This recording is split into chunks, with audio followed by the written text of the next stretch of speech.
come out, I saved like 20-30 bucks, so it's so super cool. So go and pop your email in there. Anyway, let's get this started. Let's hit this off with one of my favorite all-time games, Grand Theft Auto. Now, we all know it, we've all played it. I shouldn't have to explain this game too much, but if you enjoy crazy creative stuff like flying off mountains in helicopters, jumping out, parachuting down, getting on motorbikes, killing people, all that stuff, you will love this game.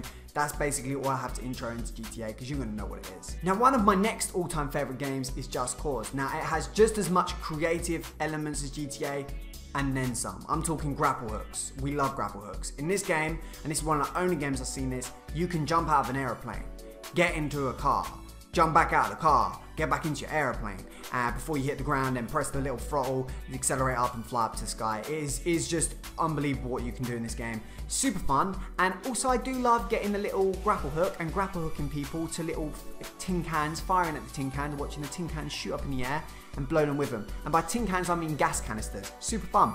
It just drives me crazy, and an awesome open world, I must say. Now, I had to add Skyrim, okay? If I didn't, people would come and kill me, and that would be horrible. I don't want to risk my life, because I know that there will be people who are like, what the fuck, you can add Skyrim? Skyrim's a bit old now, but still, this game is badass. If you like Games of Thrones kind of style gameplay, and you like open worlds that are just crazy, this game is going to be for you, okay? I'm not a massive fan of Skyrim, and I haven't played it really too long, but I did do the whole thing. I played like 10-15 hours back in the day, and it was a pretty awesome open world, I must say. Now, the forest is a little bit different to the other ones. This one involves lots of survival and has been one of my most talked about games on all my videos. This game is super fun. You crash an aeroplane down the ground, your son gets taken, you basically have to build a creative killing trap base that will kill these little cannibals that are going to come and try and eat you and take you away and knock you the shit out of you. It's horrible. You get one life, you have to craft, you have to create weapons, you have to create a base, you have to cut down trees, and you have to hunt and eat and hunt humans and eat them sometimes. Like, I'm on day 30 and I'm eating humans all the time. I'm cutting them up, I'm cutting their legs off, and I'm putting them on my fire, and I'm just waiting for them to cook, and I'm eating them. You know, it's getting pretty disgusting right now. But this is a good game.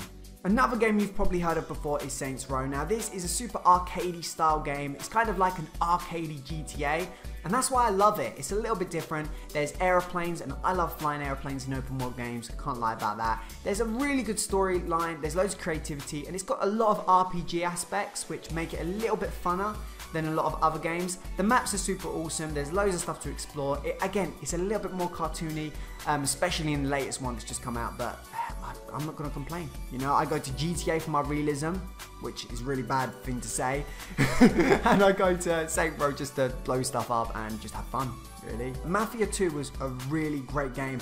Had one of my favourite game sceneries, is that the word? It was set in like the 60s, I think, and the cars were all super fun to drive. There was loads of mechanics, like if you speed, the cops kind of pull you over. The shooting was awesome, and it was loads of fun. Now, I've heard the latest Mafia has a few issues. The storyline's a bit boring, but to be honest with you, Mafia 2's super cheap, and if you use that tip that I mentioned in the description, you'll be able to get even cheaper. And so if you just kind of want a game that's open world, loads of fun, Mafia based, and you makes you feel like you are a real gangster, I'm not joking, I felt like I was taking people down, then give Mafia a go, because it's a good game. It's a good game. Now, Red Dead Redemption, the reason why it's on this list is because next year, Red Dead Redemption 2 comes out, babies, and that's going to be amazing. So we all need to get ready for Red Dead Redemption 2 by playing Red Dead Redemption 1. And also, Red Dead Redemption 1 has a crazy zombie add-on that I really thoroughly enjoyed, and I just enjoyed the whole game. It's one of my favorite storylines. It's one of my favorite, just everything about the game was so next level, and even if you play it now, it still feels like a game that came out about a year ago. So if you haven't played Red Dead Redemption and you like open world, you jump on that now. Now, the next game is Fallout. Now, Fallout for me had a mixed reception. I bought it in Spanish, couldn't speak Spanish. Really fucked up the game for me and gave me a jaded view. But saying that, played it again recently. It is a really fun game. There's lots of stuff going on. It's an investment, so you can really get this game and sink like a good few hours into it. It's not going to just play it once and you finish. You can play it multiple times, loot loads of stuff, explore. The open world's amazing. It takes a little bit of time to explore it because your guy walks at like 2 feet a second, and that can be irritating, but it's still a really great game. Loads of survival aspects. You know, it's fun. It's fun. We all like fun. I like fun. You like fun. We enjoy killing stuff. We're just humans. Now, I'm going to rush through this one really quick. Minecraft. We've all played Minecraft. Minecraft is an open world game. We enjoy it. It's fun. That's enough of Minecraft.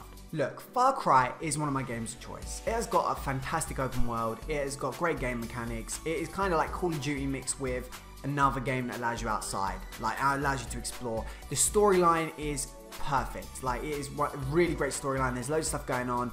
The open world is, as I say, it's just beautiful. You've got animals trying to take shit. You've got sharks trying to take shit. You've got everything just trying to get you and kill you. And I like games like that. I like trying to survive. So if you want a good story, you want survival, this is a game. It's a good game. Brilliant game. Perfect game. Amazing game. Now, my next game is a weird one. It's Mad Max. Now, I picked this game purely for the open world. The open world is unbelievable. You get to customize cars, which I really enjoy, and the scenery there's something about open desert and big vast lands of just nothingness that really kind of turns me on in games and makes me want to play, and this game has that and it's got it down to a T. Plus it adds loads of story action and action sequences and stuff. Some people say it can get a little bit repetitive, but personally I think this game is a real good keeper, and if you haven't already played it, it's totally worth your investment. Dying Light mixes zombie shooter, survival, Mirror's Edge type game style, all in this beautiful wrapped world. I'm not joking, it is brilliant. It's a really good game. The story is gripping. I'm now just about to complete it, and it just really does make you feel great. There's loads of customization, there's custom weapons. It just feels really awesome. It's kind of basically Dead Island mixed with Mirror's Edge, mixed with something that's revamped and cool out and less glitchy. That's basically what this game is. There's two open worlds. You've got like the first map you start in and the second map, which you get when you progress. And just look at the reviews. People love this game. I love this game. It's definitely a game for people who like story modes and for people who have one friend who likes to play super duper co-op, because it's super fun with another friend.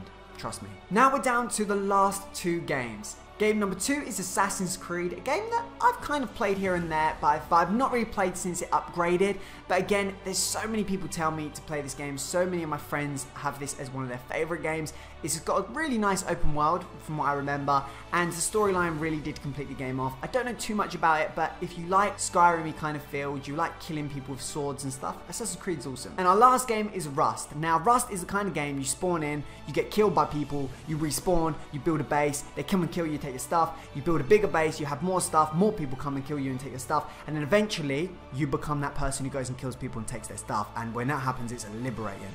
Now, there's something extremely awesome to building a base and trying to make it super protective so people can't come and steal your stuff, even though they will eventually. But honestly, it's a good game. It's really fun. As bad as it seems, it's kind of irritatingly, annoyingly fun. You will scream, you will want to actually kill people, probably. I'm not condoning it, but I'm saying there will be points where people nick your shit and you're like, I want to actually get you. I want to get you. I want to find where you live. Obviously, don't do that, but yeah, that will happen.